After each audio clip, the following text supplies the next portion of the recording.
Ukrainian War. Ukraine struggles to regain power after Russian strike. Ukraine says up to 50% of its electricity needs are currently unmet after this week's massive Russian missile strikes. Ukrenergo's power company said its priority was to repair critical infrastructure, but repairs are now taking longer. President Volodymyr Zelensky said 15 regions, including the capital Kyiv, were in the most difficult situation with electricity and water supplies. Winter is coming across Ukraine with snow and freezing temperatures. There are concerns that people across the country could die from hypothermia.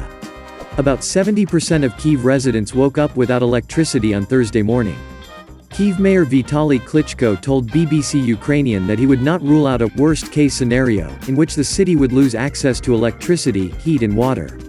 However, later in the day, Ukrainian authorities announced that electricity and water supplies would gradually be restored in all areas. The water is slow. There is no electricity yet, Kyiv resident Roman told the BBC at 3 p.m. Local time, 12 o'clock Greenwich Mean Time on Thursday. A few hours later he added, "Finally authorities, delivered power over 24 hours." Another Kyiv resident, Tanya, told the BBC late Thursday night that he had had no electricity for 48 hours. "Today we have water and weak connections. But still no electricity or heating," she said.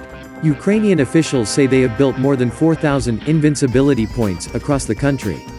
Makeshift heated tents where people can charge their phones and have tea or coffee. In a video address late Thursday, President Zelensky said the Russian military doesn't know how to fight. The only thing they can do is instill fear. Either energy terrorism, artillery terrorism, or rocket terrorism.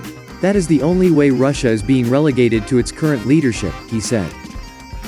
Meanwhile, Ukrainian Deputy Prime Minister Irina Vereshchuk told BBC World Tonight, "Terrorist Russia has launched an energy war against us with the aim of creating a massive humanitarian crisis. Our greatest challenge is the most vulnerable groups, the elderly, women with children, and the sick in hospitals. We, the people, have to endure 120 days, because it is a winter day, a winter month, and that is what Russia is aiming for. All possible suffering to our people over the winter. I want to give you," Ms. Vereshchuk said. Parts of Ukraine, such as the southern city of Kherson, are still being bombed on a daily basis and the Ukrainian government has already initiated voluntary evacuations. A representative of the Kherson region said 7 people were killed and 21 wounded in the Russian artillery and rocket attacks on the city. Ukraine and its Western allies have repeatedly accused Russia of committing war crimes by targeting critical civilian infrastructure, an allegation Russia denies.